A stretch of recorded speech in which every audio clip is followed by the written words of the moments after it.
In the previous episode, we were faced with a huge problem when we discovered the fuel pump on our parts car was not working. Meh, I'm surprised anything worked on that car considering it had been submerged underwater. Anyway, just for giggles, we bypassed the fuel injection system and installed a lawnmower carburetor. And like most of you folks know, this was very similar to the experiment Thunderhead 289 did on his 302 cubic inch old school Ford Maverick. Well, as it turns out, the Saturn engine ran extremely well with the carburetor, and naturally we thought it would be a great idea to test the carburetor system on the slightly better car. So today we're going to take what we learned on this car and transfer the carburetor system to this car.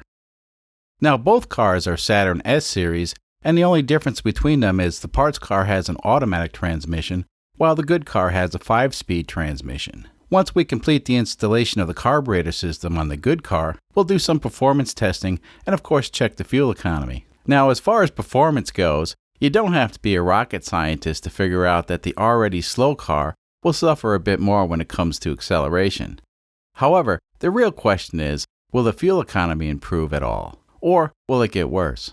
I reckon the first thing we need to do is to get some baseline data on our good Saturn so we can compare the completely stock fuel injection system to the hillbilly carburetor upgrade. Now we're going to cheat a little bit and inflate the tires to 40 psi because if we don't, there'll be a bazillion comments on why we didn't do that.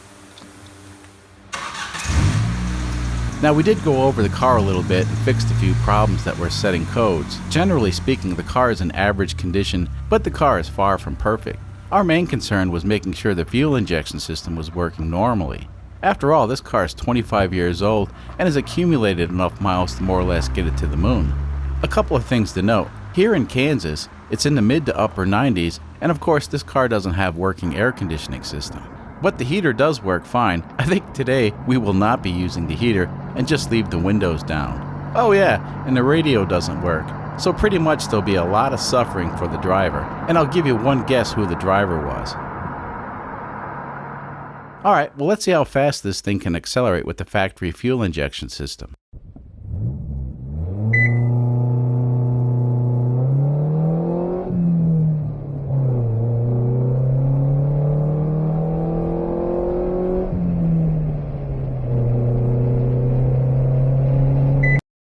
So this is a good time to explain a few things.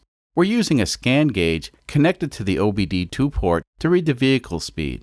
It appears that the scan gauge data updates about a second faster than the GPS speedometer. So out of all three speedometers we have, the scan gauge is the one we trust.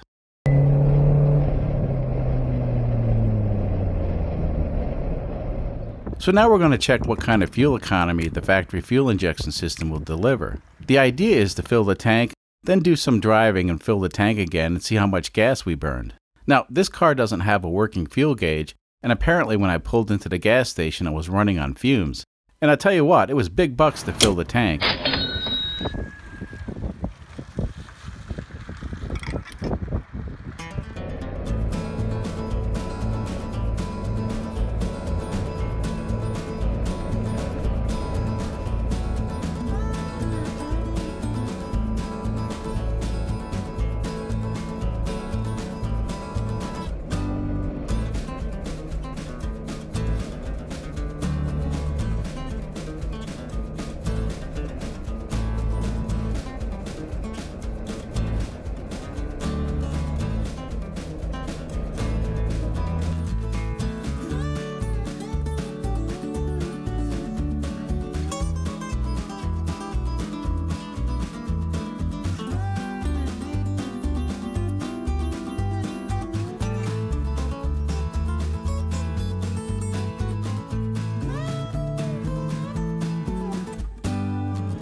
So somehow I managed to suffer through 115.3 miles in a car without air conditioning or radio. Keep in mind, this time of the year in Kansas, the temperatures are in the upper 90s. Of course, I just filled the tank and the fuel gauge says it's empty. Nice. Oh, about 60 miles into the test, we got a check engine light. So let's check that out with the scan gauge.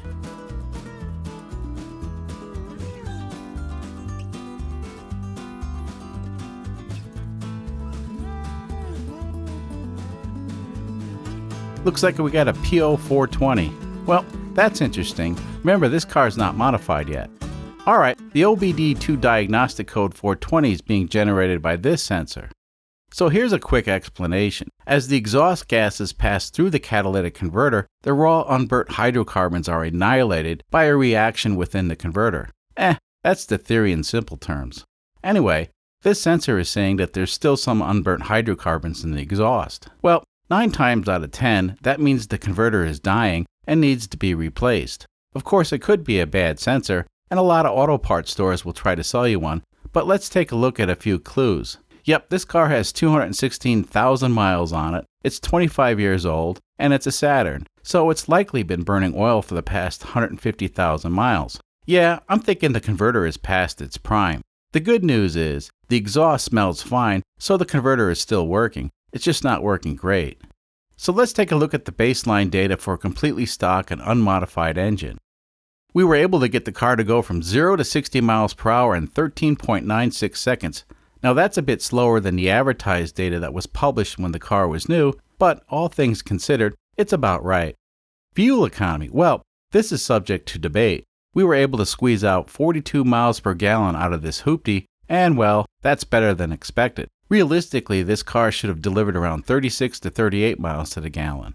Now keep in mind, I've owned many Saturns, and I've seen MPGs as high as 41 with all expressway driving. And that's pretty much what we did on today's test.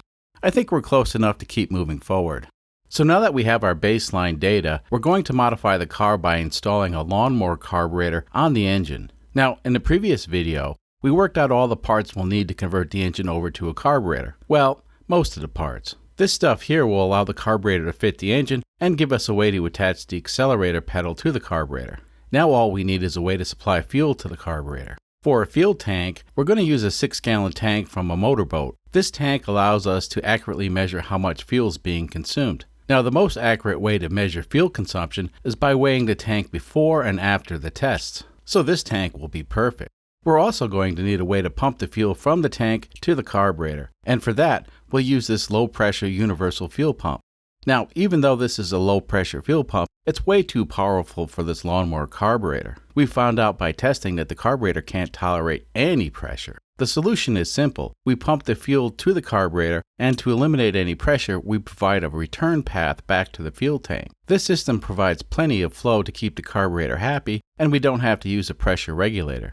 The fuel tank will also be modified to have a vent that will route to the outside of the vehicle. So, one of our concerns with the carburetor system is possibly damaging the catalytic converter. And well, as I previously mentioned, the converter is on borrowed time anyway.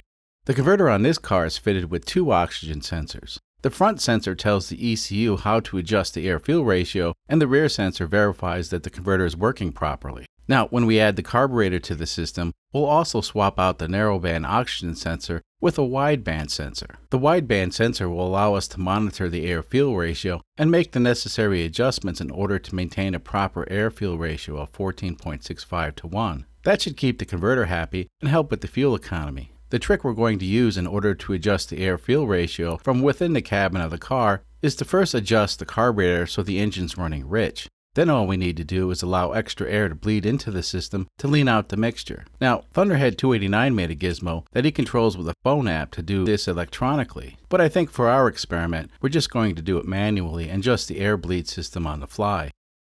I reckon the first thing we'll need to make this system work is the wideband oxygen sensor. Now, over at the Jungle site, you can get this wideband kit for about $100. That's super cheap for a complete wideband system. So I don't believe this is the best quality, but for our experiment it should work fine. Let's see what you get for $100. Well, look at that. It comes with instructions. And for the most part, the instructions are well written and makes complete sense, and we'll get back to that in a minute. This appears to be the harness that goes from the wideband sensor to the gauge. I hate to say it, but it feels like they use decent quality materials. This little harness goes from the gauge to a 12-volt power source in the car. It also has a 0 to 5 volt analog output to connect to an aftermarket EFI system. According to the instructions, the output has 4 settings. The default setting is 0 to 5 volt for a standard linear air-fuel ratio. It can also be set up for a lambda signal. Furthermore, it can provide a 0 to 2 volt signal, and maybe that's for a 3.3 volt ECU. I'm really not sure. The fourth and final setting is a 0 to 1 volt output, and that's to mimic a narrowband signal. Theoretically, you can install this wideband sensor and gauge in place of a standard narrowband sensor, then route the narrowband signal back to the ECU. This is interesting for the folks who care and makes sense to them, and for the folks who don't care, it's just random words. Ah, and here's the wideband sensor. You know, it looks and feels suspiciously like a Bosch sensor, but it doesn't appear to have any identification marks on it. Well, at the very least, it's a remarkable copy of a Bosch sensor. Yeah, this kit comes with a fancy gauge face upgrade. Meh, I like the no-frills default gauge face. And finally, here's a weldable bung that you can use to add to the exhaust system on your project car. Yep, we ain't going to use this. Instead, we'll put this sensor in the hole currently occupied by the narrowband sensor. So here's another look at the instructions. Looks like all we really need to do is to connect the power and ground. The rest of this gizmo's pre-wired for super easy installation. So let's get back to work. Off camera, I somehow managed to plug in a few connections to complete 90% of the installation. I'm using this gauge pod that I got for $5 on the Jungle site. The air-fuel ratio gauge is a loose fit in the pod, so I used the included rubber band to take up the slack. For the power and ground connections, well, I used the plastic box that I had lying around and fitted it with a terminal block and a power relay. The relay gets a clean source of 12 volts directly from the battery, and when the ignition key is turned on, well, that'll trigger the relay to turn on too. Of course, I also put in an inline fuse to protect the car's electrical system. So the black wire goes to ground, the red wire goes to the relay, and then that goes to a 12 volt power source. The white wire, well, we ain't going to use that. Normally it connects to the aftermarket ECU, or it can be routed back to the factory ECU if you change the settings to 0 to 1 volt output.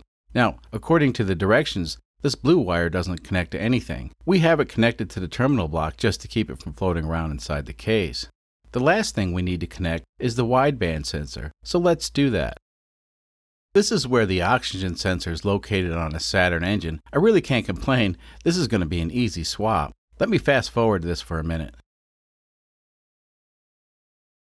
So this is the factory narrowband sensor, and as you can see, the tip appears to be contaminated. Normally I would expect the tip to be a light tan color. At any rate, this sensor should be replaced if the car is going to be used on a regular basis. But after we get done fooling around with this car, it's getting a diesel engine, so I really don't care if this sensor is on its last leg. And this, of course, is the wideband sensor of unknown quality or brand, but this is what was supplied in the kit, so we'll use it.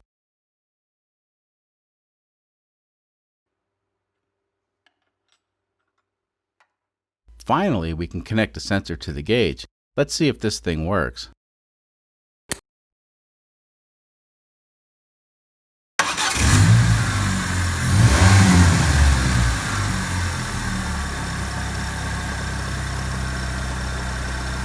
Now keep in mind, we disconnected the oxygen sensor to install this kit. With the oxygen sensor disconnected, the engine has no way to monitor the air-fuel ratio, and it's running slightly rich. None of this matters, because we'll be unplugging the fuel injectors and removing the throttle body. The ECU will only be running the ignition system. Sure, we'll get codes, but that's completely expected. Next, we'll remove the throttle body. Now on this car, the throttle body doesn't do much. It's basically just the throttle, and it doesn't have injectors or anything. Nope, it's just the throttle. Oh, it does have this electronic thingy to adjust the idle speed, and yeah, we don't care about that. On the carburetor, we'll set the idle speed with a screw, just like the caveman did back when the dinosaurs roamed the earth. The inside of this intake manifold is coated with a thin layer of sludge, and that's normal on a dry manifold system. I reckon the fuel from the carburetor may dissolve some of this sludge, so that's a bonus, I guess. Yeah. So just for the record, we unplugged all the injectors and pulled the fuel pump relay. There ain't no way this engine can run except with the lawnmower carburetor. Alright, we're on the home stretch now. Before we can install the carburetor, I have to relocate the throttle cable with this thingy. Now, this may seem sketchy, but the master cylinder is a great spot to anchor the throttle cable.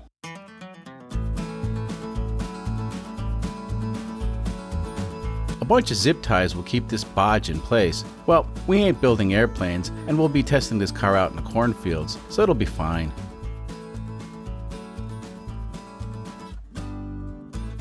Now we can install the carburetor. This is so wrong, but at the same time it's exciting.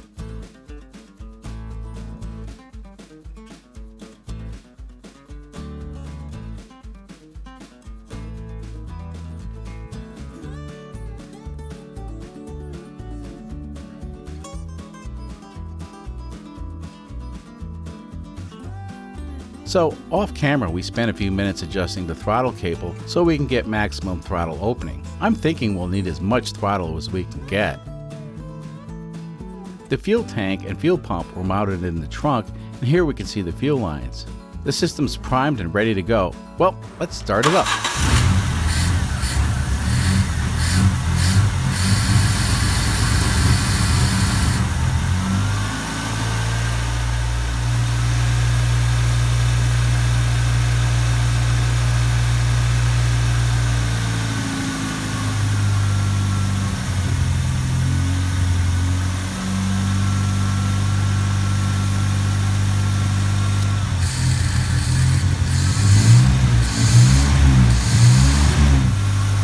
It took a bit of fiddling, but we were able to dial in the carburetor good enough to do some road testing. So what we did was adjust the carburetor to run rich, and then we can control the air-fuel mixture from inside the car by adjusting the air bleed valves. It's going to take a few miles out on the road to fine-tune the system, but for now, the car certainly runs well enough to inspire some confidence. Not a lot though. Let's take a look at how we add fuel to the car. Now keep in mind we're going out for a road test and not checking the fuel economy yet. We'll probably need a few gallons of gas so we can avoid walking back to the shop.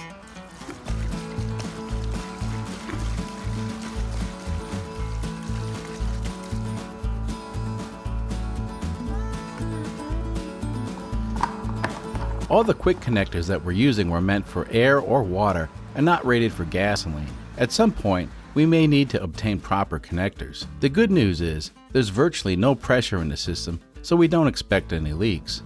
The first hose that's being connected is the fuel tank vent line, and this keeps the tank properly vented. It's hard to tell from the video, but it's nearly 100 degrees Fahrenheit when we film this. Having the tank vented is probably a good thing. Now these two lines are the supply and return lines. Easy connect, easy disconnect, but I don't recommend using these type of connectors. I think it's time we do some road testing.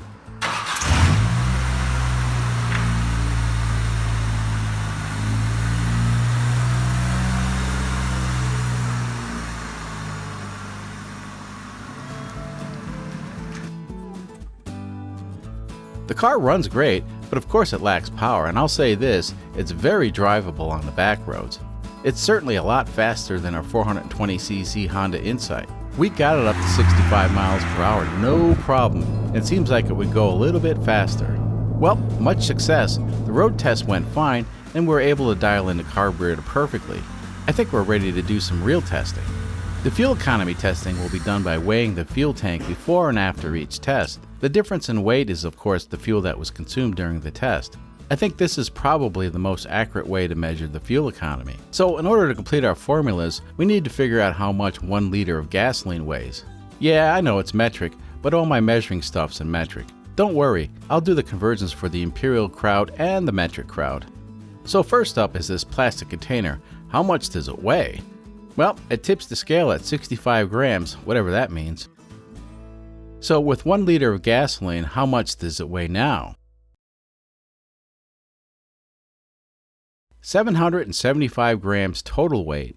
Then we subtract the weight of the container and we get 710 grams per liter, which is about what I expected.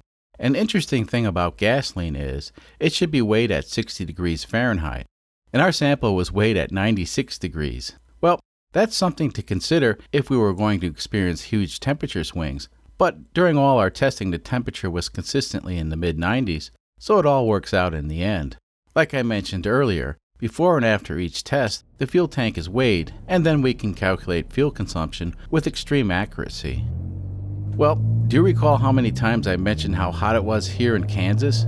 Yeah, well, there's something we didn't figure on. So after about 12 to 15 miles of driving, the carburetor would vapor lock every single time we took the car out for a test. So when the vapor lock occurs, the engine would pretty much run out of gas.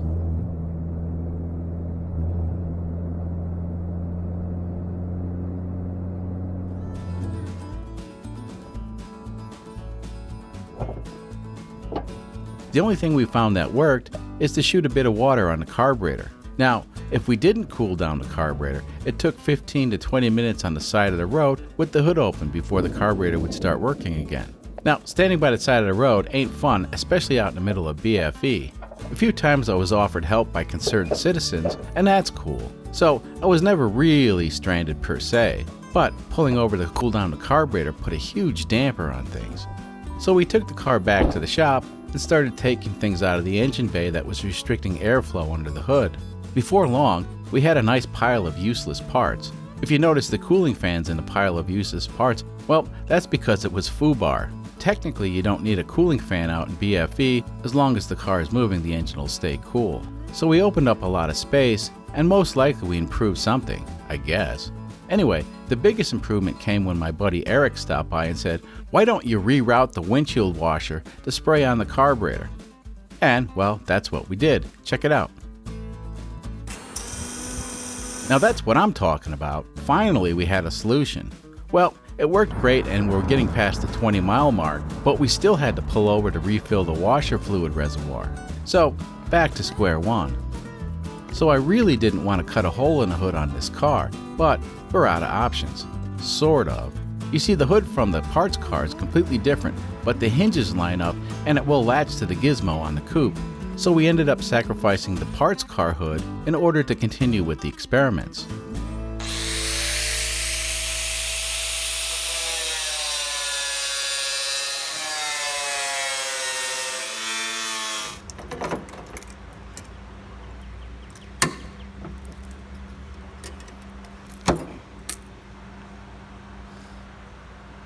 Yeah, buddy, now we're talking. This is pretty much our last option.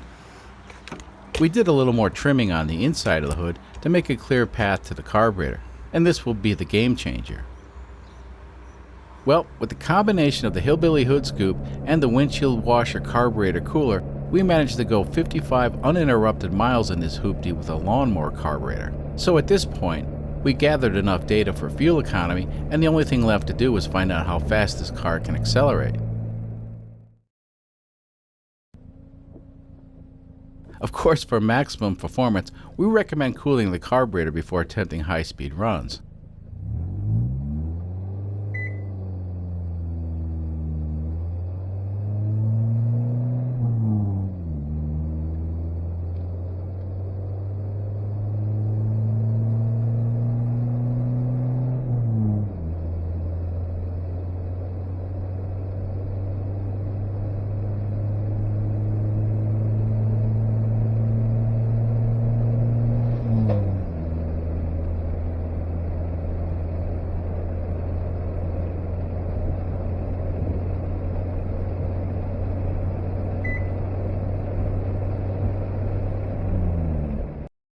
We have data. So fuel economy is up first, and we have a ton of data. Initially, we were unsuccessful in getting the car to go further than 30 miles without being stranded on the side of the road for hours. So there was a lot of short tests, and we'll call them less than 30-mile tests. For these tests, we managed 38 miles per gallon, and the interesting thing is, all the short tests yielded exactly 38 miles per gallon, so that was very consistent. Next, we managed to get the car to go 45 miles with some minor interruptions. On the 45-mile test, we got 39 miles to the gallon. And finally, we went all out and pushed the car to its limits on a 55-mile trip, and that got us 41 miles per gallon. I can see a trend, and it looks like the carburetor ain't any better than the EFI on this car. Now keep in mind, we put down over 300 miles testing fuel consumption with this carburetor. Lots of tweaks, a lot of modifications, but in the end we just don't see an improvement. Now as far as drivability, the car is rock solid for 12 miles, then once everything heats up, oh brother. It may be that the carburetor we're using is too big, and perhaps something like a moped carburetor might offer better atomization. Now I'm not being snarky, I'm being serious. The problem is, on this car, whatever we use will likely suffer from vapor lock at this time of the year, so I'm not motivated to take this experiment to the next level. Anyway, the fuel economy was a bit of a disappointment. Let's check out our acceleration times and see if there's an improvement there. The unmodified fuel-injected engine got the car up to 60 miles per hour in a lazy 13.96 seconds. And yeah, that seems kind of slow. With the lawnmower carburetor, things get a lot worse. Now, we're looking at 34.82 seconds to get to 60 miles per hour. To be fair, at wide open throttle, the air-fuel mixture tends to lean out a bit, and we do lose some power. I think in a perfect case, we could knock off 2 to 3 seconds, but that's still pretty slow. So during all our testing, we closely monitored the data coming from the OBD2 port. Our biggest concern was whether or not the ECU would provide ignition advance with so much chaos going on. I mean, the ECU was literally blind and didn't have access to the O2 sensor. And the throttle position sensor was electrically connected, but it wasn't actually connected to the lawnmower carburetor throttle. Well, apparently on this engine, it didn't care. The ignition system functioned normally, and we could see that the ECU was calculating ignition advance. So what sort of codes did we get? Let's check them out. Well, the first code was for an inactive throttle position sensor, and that makes sense. The second code was for no activity on the O2 sensor circuit. Well, okay, apparently you can't fool this ECU. The third code was related to the engine idle speed being lower than expected. Meh. The fourth code was for the idle speed being higher than expected. Yeah, I could see that happening. And now we have 2 more pending codes. Well, it looks like another O2 sensor code, and no big deal. And the last one is for the map sensor circuit. That's interesting. Now, that's an unexpected code. I'm just going to guess, and I could be wrong, but since we were literally spraying gasoline inside the intake manifold, we may have dissolved enough crud to plug up the orifice for the map sensor. Or it's something else. On Saturns, it's common for the map sensor to get boogered up from all the sludge. Perhaps that's what it was. I'll have to check it out to be sure. I guess it's interesting to see that we didn't generate another P0420 code, so I guess we got something right.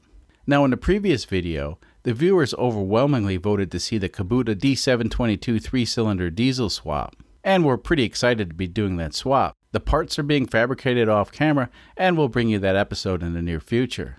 In the meantime, we can still do some experiments on this car. Now, in the comment section of the previous video, someone suggested that we try cylinder deactivation. Well, I had a look at some key components and made up some prototype parts, and it is possible. Now, it wouldn't be an active deactivation system. No, that would be too complex for a YouTube video. But it would be a simple deactivation system, and we would be using the stock fuel injection system with some minor modifications. I think it'll be fun.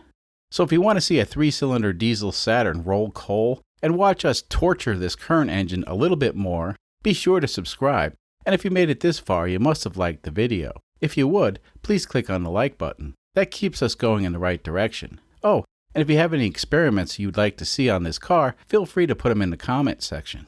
Until next time.